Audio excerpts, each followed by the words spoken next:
everyone. Welcome to another episode of Queen City Unleashed. Today, I am at the entrance, almost getting into Plaza Midwood at Sip City with the owner, Yaz. Thank you so much for welcoming us to Sip City Market and Bottle Shop.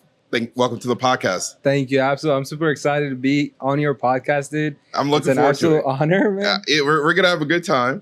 I'm excited to get to know you because I think you have a very unique and interesting story. And I like this space. When I tell people, I'm like, Sip City is one of the places I'm going to be interviewing. They're like, oh, that's such a really cool spot. Somebody else, he said he gets ice cream with his kid at 2 Scoops and then comes and hangs out over here. He's like, people are reading books, doing work. So I think you have a really cool space. So. Thank you, bro. It's honestly crazy to hear that, hear people's feedback about your business. Yeah. And especially when it's you're not around and you hear good stuff, it blows my mind. Yeah. Well, we'll get to talking about Sip City, but first, I feel like you have, even from social media, you and I had a chance to meet once, you have a very big, fun personality. Have you always been like that? How would you describe yourself to someone? So growing up, I feel like, yes, I definitely always had the personality as a child, to just have fun, socialize, talk to people. I've always wanted to be friends with people and so stuff the like extrovert. That. Yeah, definitely extroverted okay. All the way. But I think when I moved to the US, not being able to speak English, shut me down a little bit because I don't know, every time I would say a word and it doesn't sound right and people would laugh or something, I would take it personal. And then I feel like I shut down at a certain point where I was I'm not that person. I'm not as social and it's not, I didn't feel as comfortable being that. But I feel like after I learned English and opened up a little bit more and felt more, I guess you could say Americanized or I don't know. I feel like my personality came back slowly. Yeah. And it definitely after opening Sip City, it has come out even more because when you open a business, if you're shy about who you are and you're not willing to be vulnerable and you're not willing to let the people that are going to come support your business know why they're going to come support your business, then if they don't know you, they're not going to you're the face at that point. Yeah. Yeah. So it kind of pushes you outside of your comfort zone to I'll be honest, I would have never thought I would do videos on social media. Really? With my yeah, I don't feel comfortable sometimes doing it. I'll open the camera and my face would look weird as hell. No, I'm not doing a video today. So I haven't always felt comfortable, but the more I'm doing it, the more I feel I can, and when I post something with my face on Instagram and I and people give good feedback, people like it and people share or whatever, it gives you more confidence to do it again. Yeah, for sure. Yeah. See, I'm funny. I have a lot of love for people who are front facing in a camera. And people are like, well, you do a podcast. A podcast is different. The camera is 2-3 feet from me. It is not me holding my phone or talking directly into it. That somewhat makes me uncomfortable because the same thing is my face is so close. I don't love it. But talking more naturally, in a conversation, I enjoy. That's why apart from podcast stuff, it's really ever just my face talking about something. It is normally in an episode in the clips because I still feel, and I'm as extrovert as they come, but something about the content creators who have to go and they're like, hey, this is me doing. And I'm like, no, thank you, please. So you talked about coming to America. Talk to me about the journey. Where'd you move from? What was that transition like? How old, everything surrounding that? Because I think that's really interesting. So when I was 4 years old, my family applied for the green card. And then 10 years later, when I was 14, we got a letter saying we got approved for the green card. 10 years later. 10 years later, yeah. And we all were at that point when my family first applied for it, they were ambitious, they were younger still, they wanted to come to the US, explore their opportunities. But 10 years later, they were established. They had businesses in Syria at that point. My sisters were in college. Okay. I was 14 years old, so I was let's go visit it, let's go. So we came up here to visit my uncles who's lived here their whole life. Okay. But we came to visit them, but for a whole month. And I started loving it. I was he took me on a fishing trip. I've never been fishing before. Okay. He took me to shoot at targets. I'd never shot a gun before. Granted, he lived in like Coleman County, Alabama, so like my uncle, very my easy uncle's to a do. country Arab. A country Arab is hilarious. But like he showed me stuff I had never seen before. So I was like I want to explore that. He showed like we watched some Jason Statham movies together. I was like, damn, like this is cool. What a great pull, right? That he is one of my favorite action actors. Like he is fantastic. Absolutely, man. So after that, like honestly, we went back to Syria. So things are a little bit looser in Syria. So like I kept telling my family like I want to move to the US. I want to move to the US. They're like, no, like that doesn't make sense for us. So it's finals week, and I go to the administration office, and I'm like, hey, my family and I are moving to the US. We got accepted there. They asked me to get my papers. Keep in mind, this is a private school in Syria, which is very few of them there. And my grandpa like had to work his butt off to get me into that school. So they were like excited for us, and they just gave me my paperwork, etc. I never said anything to my family till like midsummer. And then I was like, here's what I did. And they lost their mind. They were like, you're crazy. Yeah. So they tried to they tried to enroll me back in school, and like they were like, there's a wait list for like 2 years, like we can't get you back in. So I was like, strong-armed your parents. So my mom was like, you want to move? Go ahead and move. We're not moving. You're moving by yourself. And I was like, okay, like this is actually getting serious. Like, my dad was on board. He was like, all right, like you want to go? Like, I'm not going to stop you. So he reached out to my uncle. He helped me like, get in touch with him. So I started messaging him on Facebook, then moved and they welcomed me into their home, which like in Alabama. No, so I had another uncle in South Florida. Okay, I'm about to say Alabama. That's for your first place to live with. Right. Okay. No, Florida. This uncle I had never met him before, but he is my dad's brother. So I was just like, like I felt comfortable, blood, So he accepted me into his home, and I will literally never forget. This dude like played a dad role that I will forever be thankful for. He passed almost 2 years ago. Man. But he taught me everything I know about like everything. That's special. And the month I opened Subsidy a month before he passed away. And I remember sitting down and talking to him. He said, I was like, what advice would you give me opening my business? And he was like, open your business. Whatever business you decide to open, you want to make sure that if everything goes south, you can keep it open by yourself. So don't open something that's too complicated, that requires too much, so many employees right off the bat, so many things. It's your first business. You might win, you might make it, you might not. So if worst comes to worst, at least be able to like keep your store open by yourself. And when worst happened for us, because worse did happen for us after our first year of being open, things did not go right. Things went south. Things didn't go as I planned, and I did have to use that strategy of running the place myself until I could get back on my feet. Yeah, get bills paid, get employees hired again. So there is that advice will forever be what made Subsidy successful. Man, shout out to your uncle, man. That is awesome. Okay, so South Florida. Well, so you did a high school. How many years of high school did you have? I moved here junior year of high school. Okay. So I was junior when I moved to the U.S. and just 2 years there, and then I went to school for did my AA degree. Okay. And then I was pursuing business management at University of Florida. I did that for like a year and a half, and then I was working for Publix at the time, which that's a whole nother story. Oh no, I want to hear this story. So Publix, when I was in high school, I started as a bagger at Publix. I was like 17. I had just turned 17. Started with them as a bagger, and like my boss was so cool. Like anytime I did a good job, like it would just be like, "You do such a great job," but like I would never have a single shopping cart loose in the parking lot. Like if I'm in charge of the lot, it was clear. You took excellence in your job. Yeah. So he shortly, as soon as I turned 18, he promoted me to a stock clerk, and getting a stock clerk position at the time was like hard. There was like 4 or 5 people waiting in line for that. So he saw like I was ambitious. He put me in that position. And then from there, like I think a year later, I got a full-time position with them.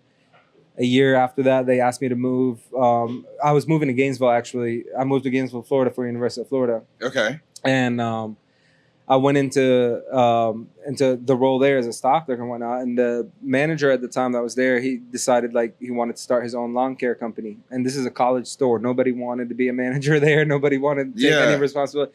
So, I asked for the role, and eventually I got moved up to management position. And then moved to Charlotte. They came to Gainesville. They were like, hey, we're opening stores in Charlotte, North Carolina. We're opening 150 stores in the Carolinas in general. So like, we would love your talent there, etc. And they moved me up here to Charlotte. Yeah. So you're a Publix legend. Yeah, I love Publix, dude. I mean, I grew from like literally as a bagger, and every step you could take. I learned the bakery. I learned the produce department. I learned every department in that store to just pick up hours at the time. But like by the time like positions were opening up, I was like, I've done all of these jobs. So you just kept moving up. Wow. Yeah.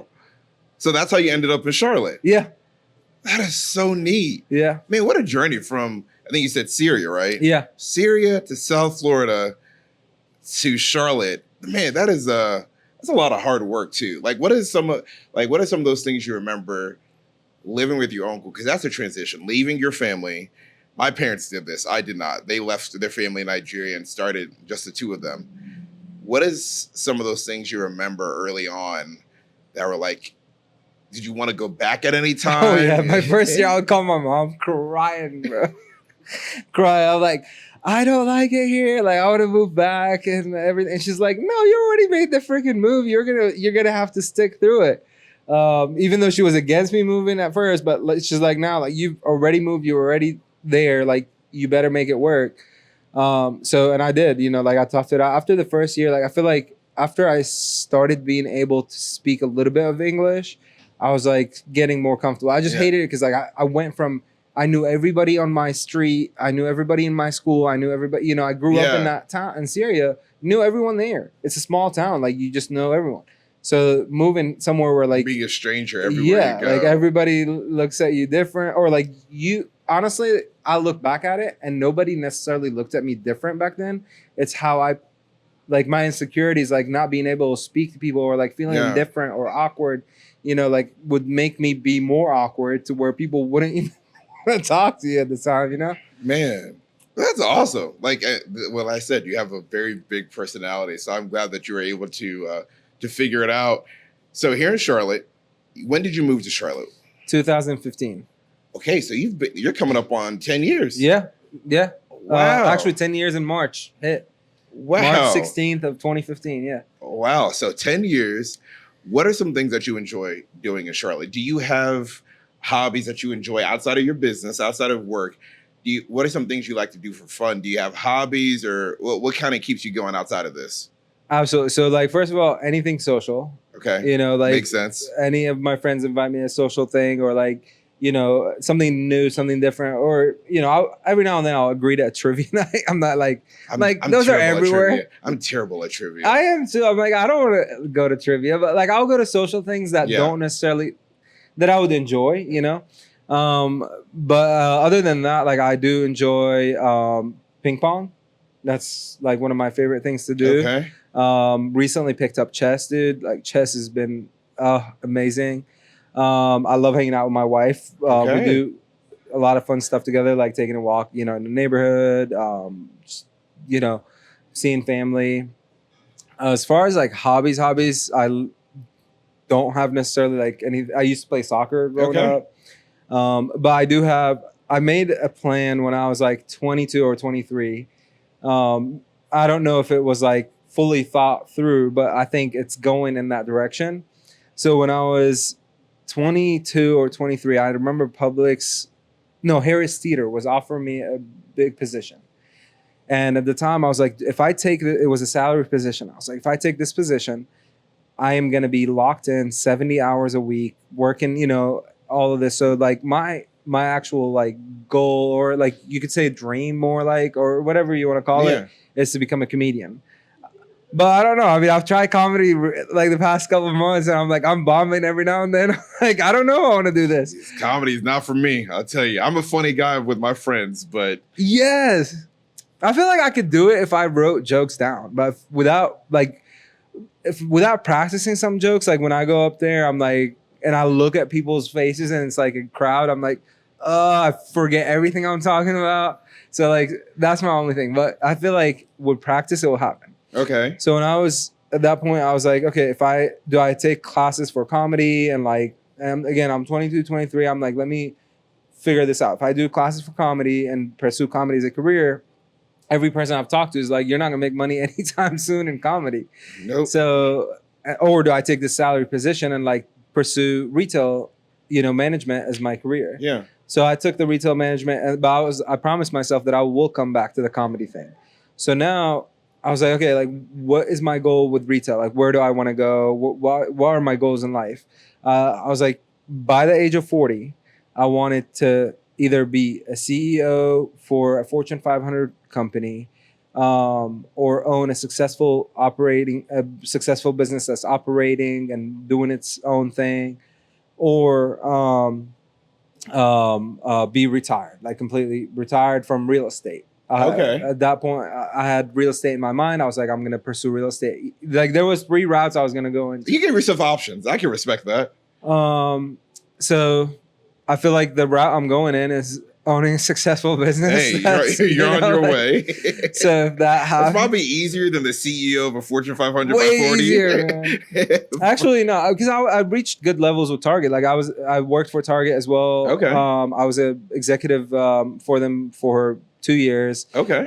As a food and beverage business partner, so I oversaw like 18 different stores operating their food and beverage side of the business, which was something like a dream job.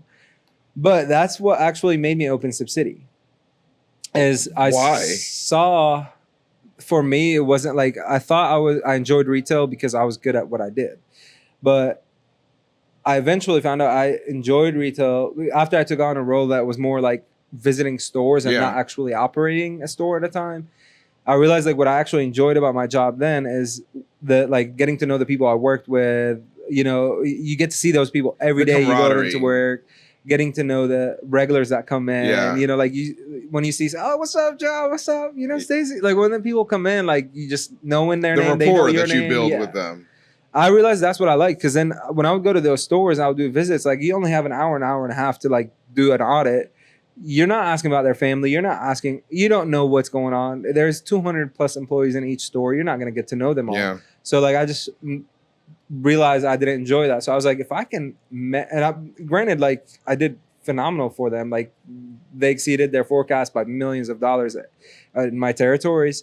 So I was like, okay, like if I can do this for 18 freaking stores, why can't I just open a tiny little spot and put my heart into it? And worst comes to worst, like again, I'll work my ass off. Like I'll not back down. And I enjoyed it. Like like the most stressful day here at Sip City is nowhere near like the stress I dealt with in my corporate career. Wow. So Target led to the role you had at Target led to this. But honestly, there was more to it. Like it led to depression. And like I went through a really bad depression at one point. Like I just worked so much. Like I worked 70, 80 hours a week, and I would not see my family. I wouldn't see even my wife. Like at the time, my fiance, like we were engaged for like 2.5 years. I never had the time to even help plan a wedding or anything like that. I felt like a zombie. I was just working all the time. I didn't feel like myself anymore.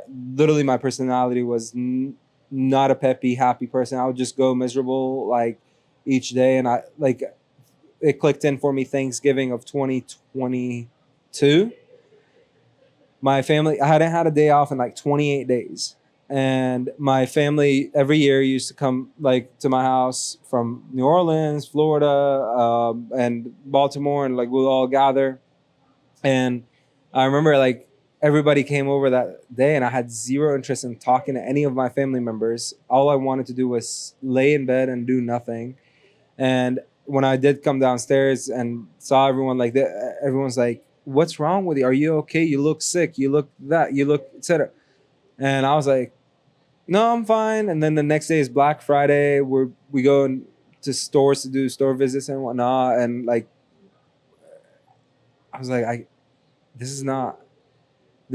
can't do it. Like, I cannot do it. And I went and talked to my doctor, and like, she was like, yes, you're depressed.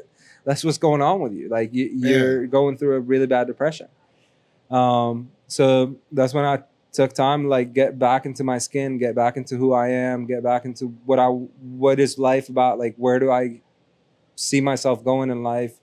And where do you find joy? Yeah, where do I find joy? And that's literally when I figured out what I actually enjoyed about my job back then. I remember sitting down like why did I stay in retail for 12 years? Like, I would ask myself, why did I like retail for 12 years? Why all of a sudden I'm like dead on the inside, don't want to do it anymore. And that all clicked in. Man, thank you. Honestly, thank you for sharing that. Absolutely. I think that's awesome. I think it's very real I think our generation is more like that than anyone before. Especially in the States, I feel like our parents' generation just were like, they'll stick with the same job even if they hate it. It's like, how's work? Hate it, but got to pay the bills. And then looking back now, it's like, how much joy did they miss out on because I respect them for like, they were about the responsibility, about like what had to be done. But I think our generation is doing a better job of like making sure that maybe we're not perfectly happy in every aspect of our life, but we're working towards joy and happiness and all the things in our relationships and our work and our hobbies and things like that. So I think I really think it's awesome that you took the time for yourself to reflect during that. Like, you turned that depression into like understanding more about who you are, to like kind of launch you into the good things you got going on now. Yeah. No, it's crazy. That's awesome. So then you took some time for yourself, left Target, and then just said, hey, when did you know, like, this is what you wanted to do? So I did do some research. I was like, what would the pros and cons, which was one of the things, like, my doctor was like, like, what's stressing you out? What's causing this and whatnot? So I had some homework to work on. And one of it was like, if I was to go back to work, how would I feel? So I studied the route of going back to my original job I do with Target, or do I open a franchise? Because my biggest fear so I'll continue. So like, staying with Target, opening a franchise, or opening my own business. Those were the three routes I was looking into. And you love giving yourself three options. Yeah, I did. I always gotta have so I did the pros and cons on that. And like, one of the things that made me go towards even like thinking about a franchise is I was great at operations in retail and whatnot, but I had no idea how to market or do marketing and accounting and like all the legal stuff that you would have to worry about as a business owner. So I was like, those are all really scary things, but with a franchise, that's all included. Yeah, somebody does that for you. Yeah, somebody's got all that for you. Like, you just kind of like, which I do think franchises are great if you feel like you do not have the mental ability or the physical ability or the skill to actually do it. Yeah. But for me, I was like, well, every time I talk to a franchise and they're like, we're gonna take 16% of your gross sales, and I'll do the math. I'm like, you're taking everything I'm making in half, if not more. Yeah. So I was like, but also the other thing besides that is, I wouldn't be leaving a corporation. I'll be leaving a corporation to go work for another corporation. Which is literally what a franchise sometimes is. Yeah. So I was like, no, I'm literally going on my own, and if this works, and if it doesn't, it doesn't. So I just started making phone calls and to different brokers. Every time I would drive by a place that I saw a sign for lease, I'll call them, like, just inquire. Yeah. And most of the time people didn't take me serious. And until like, I was like, okay, like, why are people not taking me serious? I was like, because I am coming off to them as I'm not serious. Like, when I call, I'm so insecure about how I'm talking. I don't know what I'm talking about. Or like, I'm just too shy the way I'm talking to the brokers. So I was like, you know what? I'm pick up. I had this guy's number about one place. I was like, I'm pick up and call like I am some big dog in the city that owns multiple blah blah. Like, I'm not even gonna act like I own stuff. I'm just gonna present like that's my personality, Yeah. So I was like, hey, what's going on, man? Saw you guys are, you guys are leasing this spot, and I've got a great business concept that I'm looking to invest into. So would love to meet with y'all and the landlord with like this stern voice, which I don't use very often. And he's like, yeah, absolutely, would love to meet with you. I'm like, okay, yes, I got a meeting. So, you get excited about the small little wins. Yeah. I remember telling my wife and my sister-in-law, I'm like, I got a spot. Like, they're going to talk to me. And I went and talked to them. And like, after a long, like back and forth hassle, as soon as they saw me and they were like, oh, like you're young, like, you kind of lose credibility the younger you are. They're like, do you have any other businesses? And then you can't lie. So you said no. And then you start losing small credibility. But what ended up getting me in is I reached out to a friend named Jordan. She does home residential real estate. Okay. And I was like, hey, I'm looking to rent this space out, but I need someone to talk to the brokers because every time I'm talking to them, they're not taking me very serious. So I want to be on the secret side. And she was like, okay, well, I don't do commercial, but I'm going to connect you with someone. She connected me with the Nichols Company. And the Nichols Company is it's not a small business. They own so many properties in Charlotte, but it's a family owned, it's not a corporation. It's not like a large company where they're going to go through every piece. Lauren was like, my broker, Lauren, she went and met with these people. She helped me like get in to meet the landlord. We started, I went and met with them, but things didn't end up working out. So I'm on the phone with her one day and she's in the car with her boss, John, who owns the company. And they're on their way to Asheville.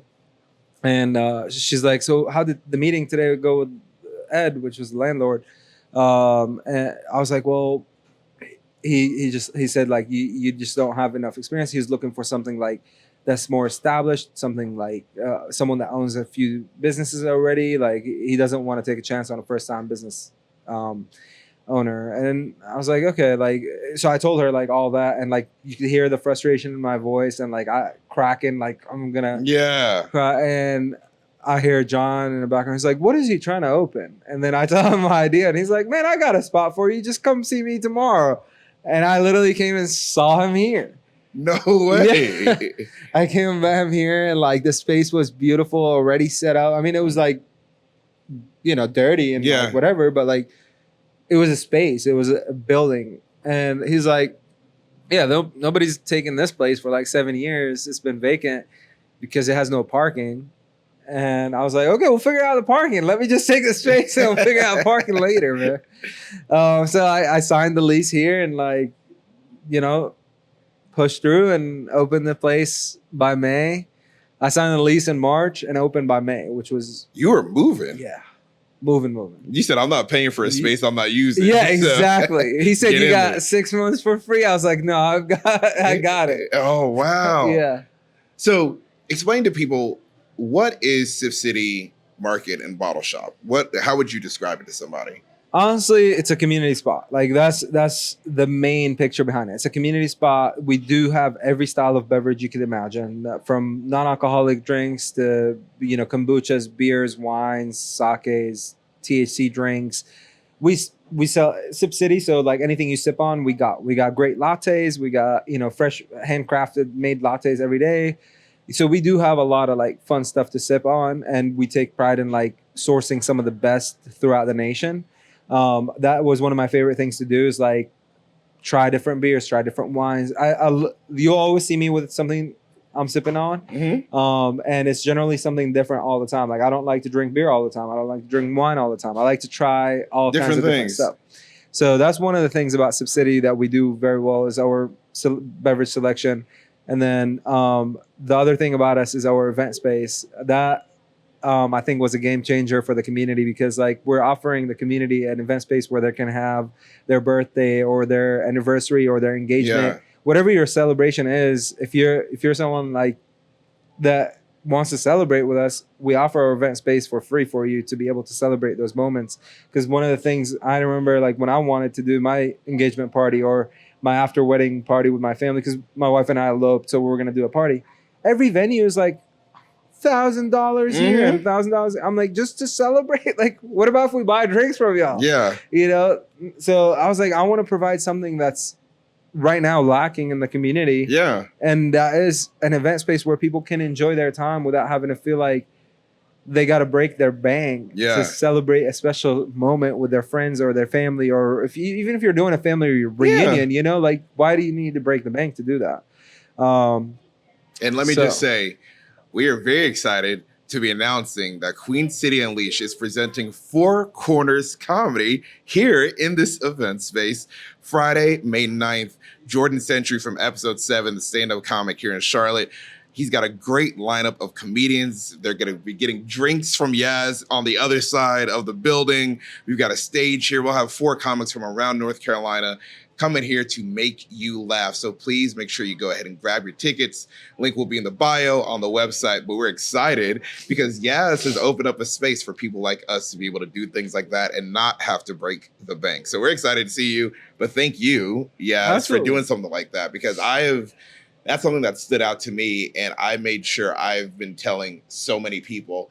I'm like, I was at Charlotte is Creative event. I don't know if you know Charlotte is Creative, and somebody was talking about, hey, I need a space to be able to do like a small event. I'm like, do you know Sip City? And they're like, well, yeah. And they either know it kind of, or they know the area. And I'm like, Yaz is great. Yaz will let you host an event there. And they're like, really? And I'm like, yeah. I was like, how many places do we know in Charlotte that are big enough for you to birthday party, whatever it is that you can do something in, like, without breaking the bank? And they're like, wait, he'd really let you do that? I'm like, just reach out to him. I was like, he's great. Like, he wants people to use the space.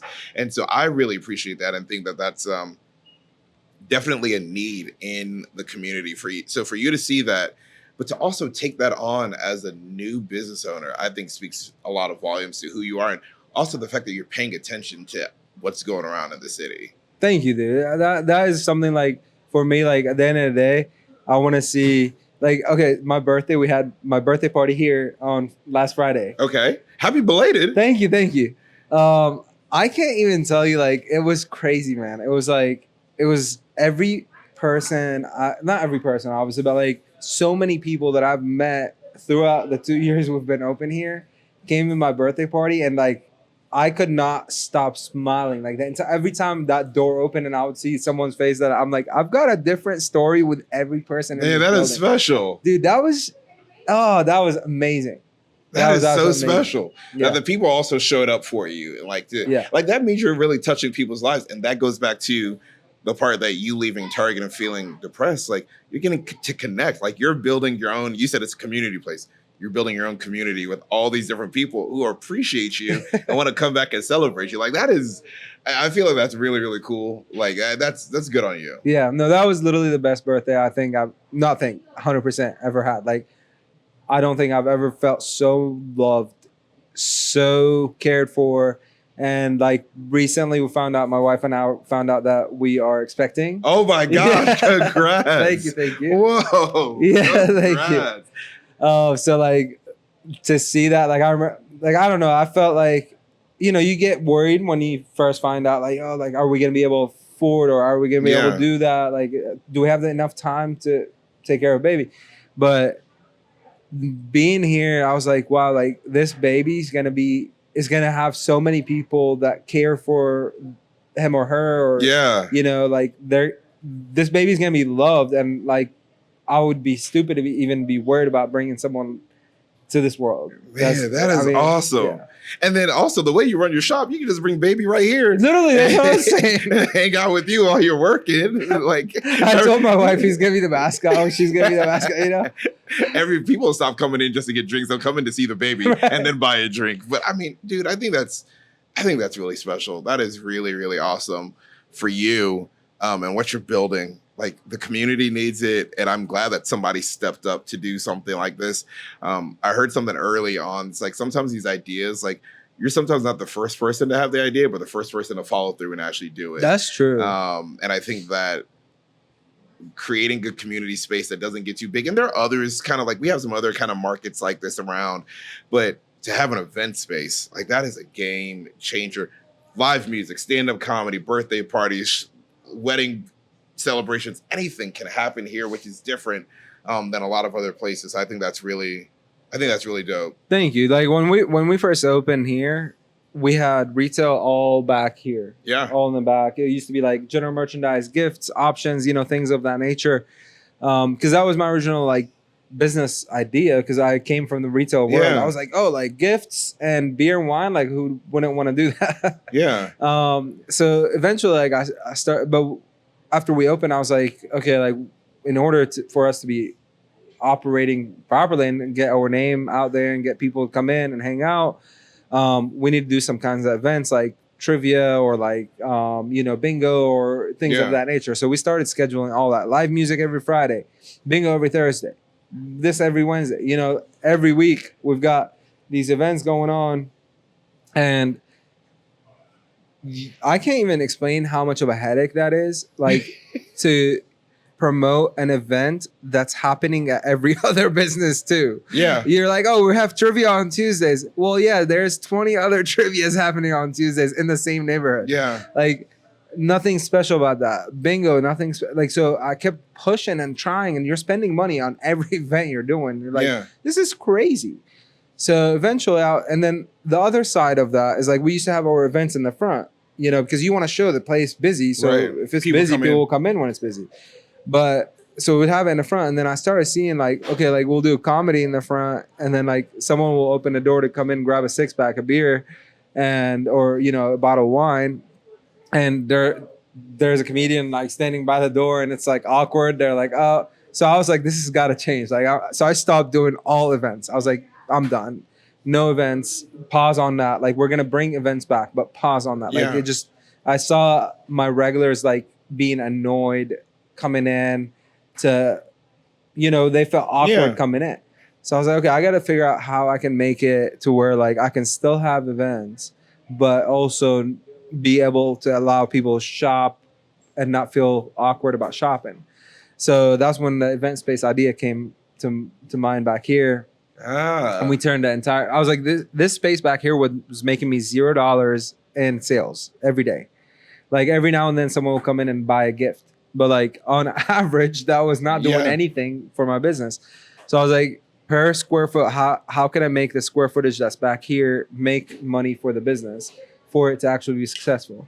And that was to do events in the back. So created the event space.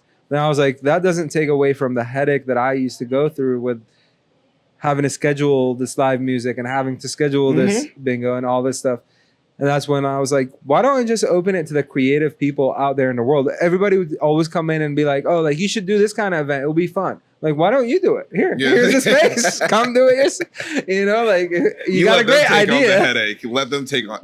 It's just something they're passionate about. It's not even like for you, you're doing your event here. And you've thought through every step of that event and how you want it to look like and what you want it to look like. But when you're thinking for 7 days of the week, you got to think through all the details for all of it. Think through all the details. You're going to get sloppy. You're going to start doing, especially if you're doing it just by yourself, if you're doing an event every day of the week and you're the one planning it and you're the one promoting it, it's going to look sloppy. It's not going to be a fun event. People are going to start coming and they're going to be like, this is And you want to boring. Do things excellently. Yeah, I want to do things where people, like now you're passionate about your comedy. Every person that's going to, your show that you're doing here, every person that's going to come here, they're gonna have a great time because you've put a thought behind it. Yeah. But if I was to do the same event you're doing, I don't think it would go the same way because I wouldn't put nowhere near. You can't put all of your heart into it. Because I'm putting my heart into the bar. I'm putting my heart into social media and promoting my business and everything else. Like the events were like, so I was like, let me just let people celebrate their things, what they want to celebrate, and let me focus on running my business. Yeah. So, with that being said, it might be the same answer. What would you say is your favorite thing about having Sip City, and what would you say is the hardest thing? Ooh, that's a tough one. My favorite thing about having Sip City. You can pick a couple if you want to. It's like picking your favorite kid. You're not supposed to. So if you pick a few favorite things. Okay. It's probably, it's possible, but I want to say it's almost impossible to have a bad day. So like, think about this. You got all this crazy negative things going on in your life. You come into the store, you're working your shift, and throughout your day, you run into 50 people that you freaking love. That's going to change your day. Like, like even if you've had a crappy day. I know like when my uncle passed, I worked the very next day here, and that fueled me with love. That fueled, seeing people I love and regulars and friends and like just the people that you see every day. Like it's almost impossible to have a bad day. Even like the day they broke into Sioux City. Like, yeah, tell me about that. That was not the first time. That was the second time. Same people? No, different people. Okay. They broke in, which I need to follow up with the detective on that because like they got their fingerprints. So they said they found a match. I just don't know if they were arrested the person or not. So it's Valentine's Day. I wake up to this weird alarm I haven't heard in at least I don't know how long it's been since I've heard that alarm. And my wife is like, shut that thing off. What is that? Like, I don't know. I'm trying to figure it out. And I look at its ADTs like, oh, your like the glass is broken. I open the cameras and it's like someone had broken in and the cops are on the way. So I get in my car, like immediately get here and talk to the cops, everything like that. And then I remember I took a picture of like what happened and I posted it. And at that point, like I was very emotional. I go back and read that caption. I'm like, oh, that's awkward. I remember reading that. I was hurt for you. I was hurt for you. I was hurt. I was like, why would someone do that? And it's like, it always happens. Like it never happens at a convenient time. They did it. The first time they broke in, it was Halloween. Yes. The second time is Valentine. I'm like, y'all picking holidays? Like, shouldn't you be out celebrating? Like, did you not get a date for Halloween or Valentine's Day? Were you single? Like, is that what happened? So, I mean, that happens. And I remember like being very emotional about it and I posted it. And within hours, like the store flooded with like people that I love, people that I know. And like, I had someone on their way to work. And she saw it like while she was leaving the apartment deck. She saw it on Instagram, and she just stopped in to give me a hug before she went to work. Oh, dude, man. like that was I literally like bawled. I was like, "What the hell?" That is special. Yeah, that means you really, really built a community here that is like beautiful, that loves you, like it is going to support you for you. Absolutely, man. So that's probably the toughest thing that's happened. You said that the first year was tough, though. Tell me about that and then the come up again after that. Dude, the first year was probably the scariest thing I've ever went through because I honestly and before I opened Subsidy, every time someone would ask me like, oh, what if it doesn't work? I'm like, that's not an option. That's not an option. It's gonna work. It's gonna work. And but like after when we first opened, I was like, oh, like I have this whole plan and it's gonna be executed and it's gonna go exactly to that. And you know how Mike Tyson says everyone has a plan until they get punched in the face.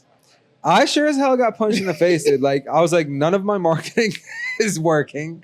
We're posting about all these things. We're doing all that, like, but it's not busy enough to pay its bills. Like, it was like, okay. And then like as a first-time business owner, I literally invested everything I could have invested into it. I have no partners. I had no, none of that.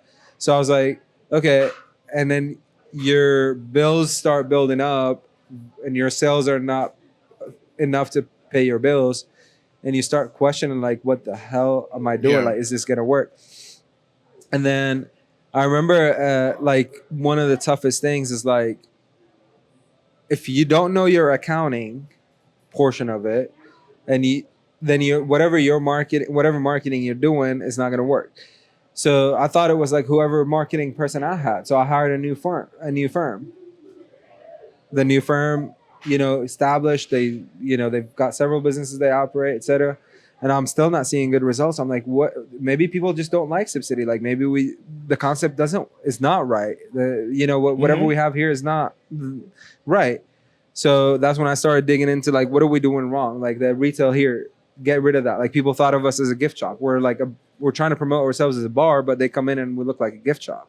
So I'm like, okay, like we got to figure out how to adjust from there and like show them that why they should come and hang out with us.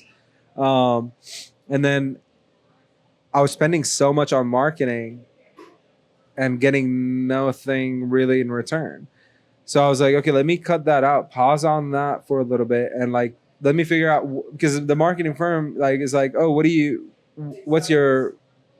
is Subsidy? What's your target? Who's your target market? Yeah. Like, I don't know. Yeah, you're trying to figure that out. I need you to figure that out. Yeah, that's what I'm thinking. I you.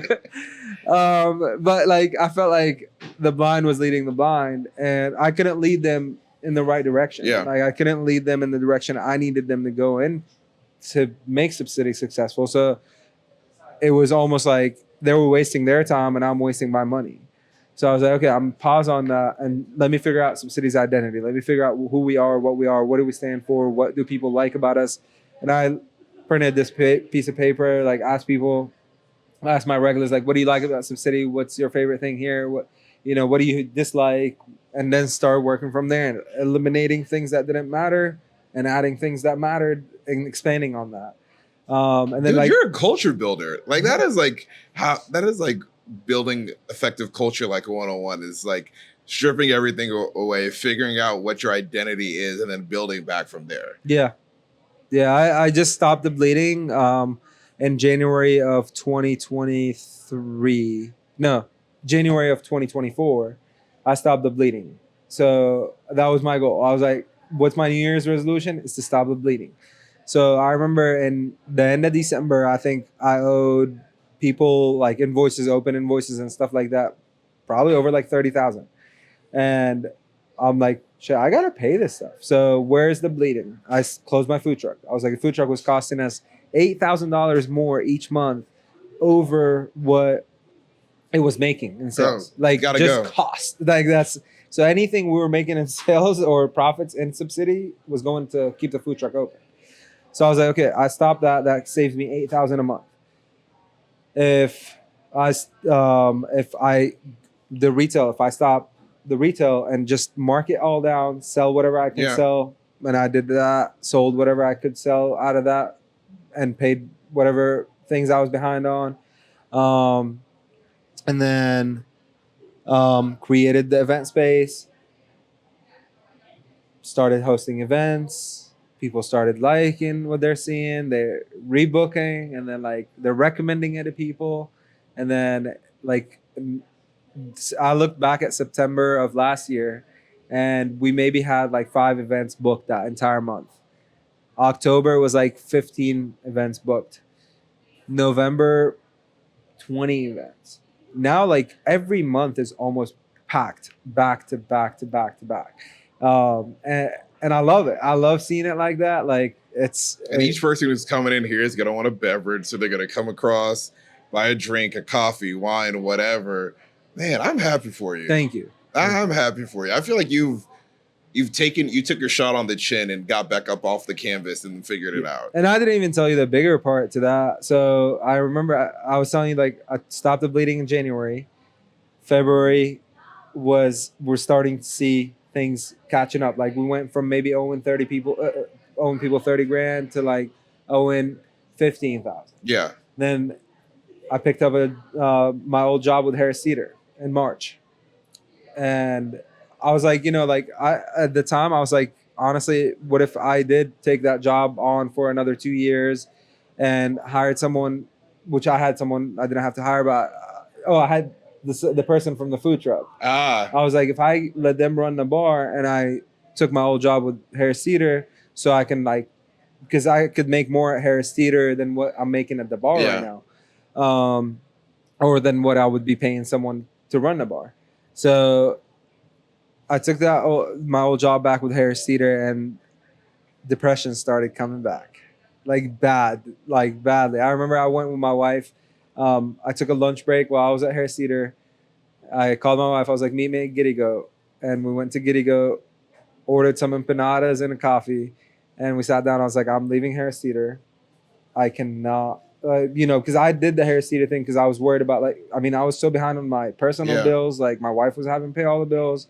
Like, okay, I'm going to go pick up a job so I can pay personal bills. So I told her, I was like, I'm leaving Harris Teeter, and this is I don't know what is going to happen, but I can't, I for the past 2 months, I've seen Subsidy decline and decline and decline since I had took on that job. So I was like, I'm not going to let it fail, and I'm going to go all in. And I came back, put myself on the schedule 5-6 days of the week, cut down payroll in the store, which sucked for my employees, but they were all very understanding. They're like, it's either your business or us. Right. We're going to help save your business. I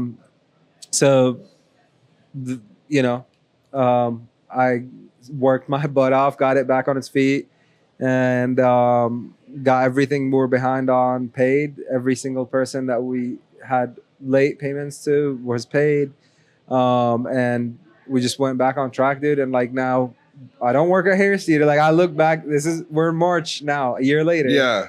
I look back, we don't owe anyone anything. I'm not working at Harris Theater, and we're breaking even. That's a win. That's a win. You know, so imagine where we will be next year in March. Yeah. If we keep up the same momentum and like keep all the hard work and all the investments and everything, like the time and everything, like, we'll be in a good place, dude. Sip City is going up. You heard it here. Sip City is going up. That is, I love that you're very honest about it, because it is not all the glamour of like, I'm an entrepreneur and I make a whole bunch of money. And it's like, you're telling the very real, gritty, ugly part of it, which I think is helpful for a lot of people to understand the impact you're having on this city. And I think more people are going to get to know it and fall in love with it and want to be a part of this community and this culture you're building. Thinking of impact in the city, though, I want to ask you some questions about the city. So you and your wife, are there places when you have these big wins, what are some places you guys like to go eat? Favorite restaurant? Give me like a casual, like a fancy restaurant that you guys enjoy. So I would say we do Akahana. Akahana is an awesome like sushi spot. Yes. Okay. Where's that? It's right down like across the street from Harris Theater on Central. Okay. It's right next to like. Oh wait, I drove past it recently. Yep, yeah, I know exactly where it is. So by Akahana, the Dave's Hot Chicken. Yes. Yeah. Okay. Dude, it's a hidden gem. They've got buy one get one free sushi rolls all the time, and their crab rangoon is to die for. It is good. Okay. That one is really good. That's a go-to spot for us. Kayanda is another yes. great okay. spot. So you guys live on this side of town? Oh, we live in dude. I don't leave the neighborhood like unless like I got like an event to go to or like go pick up, run errands for some city. I don't leave. Oh, or go see my family. They live in Steel Creek. Okay. So like unless that is going on, like I don't leave. I live here. I work here. I hang out here. Like. I try to go support like businesses like that I used to, like Lower Left Brewing there in Lower South End. Okay. And I used to live down the street from them, so we used to go there like every week. So that's one spot like I'll go out. You get in the car and drive. For like I'll go there. Actually, Lower Left Brewing is a really cool spot if you ever want to talk to them about their business. I watched them, dude. They actually inspired me to open my business. Like. Watching them, so when I remember Demi and I pulled up, I think it was like August 2018 or 2019. We were driving home and we see like this old like car shop. Oh, this used to be like an old like a mechanic shop or whatever. Maybe it was. I can't remember, but it says grand opening or balloons going on, and we're like, it looked like a bar, so we pulled in, and I think we were like one of another table that was there at the time, and we ordered a flight of beer. The bartender John was amazing, and we tried their beer and we're like, damn, like that is so good, and it's literally down the street from us. So we were so excited. We leave, and then like 30 minutes later we get a call from them saying like my wife forgot her purse or something there. I think it was her phone, I can't remember. But she forgot something there. So we're like, oh, okay, like we'll come back and pick it up. So we went back and drank more. And then like it became a thing where we went there every single week from there on. And it like, but when they first opened, they only had like 3 tables inside, gravel lot outside. Like it's hard to go park back there. It's just really small, tiny old mechanic shop. And watching them, if you go now, like, dude, it's a whole giant thing. Like, I mean, they've got tables out back, tables out front. They've maximized the number of seating they can have inside, outside. I mean, it's gorgeous now, but they didn't do it all at once. Like they started small as hell. Yeah. Added an additional table here and there. They added some outdoor tables. They added this. They added that. They fixed the part. They worked their way. They worked to where they're at. So I was like, you're not going to open it. When I was thinking of opening subsidiary, I was like, I'm not going to open a business that's going to be my full vision right off the start. I'm going to open small, add on. Give yourself space to grow. Yeah. As you figure it out. Man, that's awesome. Man, that is. I love hearing an honest journey like this. That it's not all the fluff and it's not the perfect, but it's like this is a blueprint that people could follow, like starting small, some of the lessons they can learn from you and what you've had to go through. What would you say you have learned about yourself in this entire journey? Woo. That I am emotional. And that's perfectly okay. Yeah, I didn't realize that. Like, I used to always like think like, oh, I'm tough. Like, I can handle anything. But like now, like I know when I can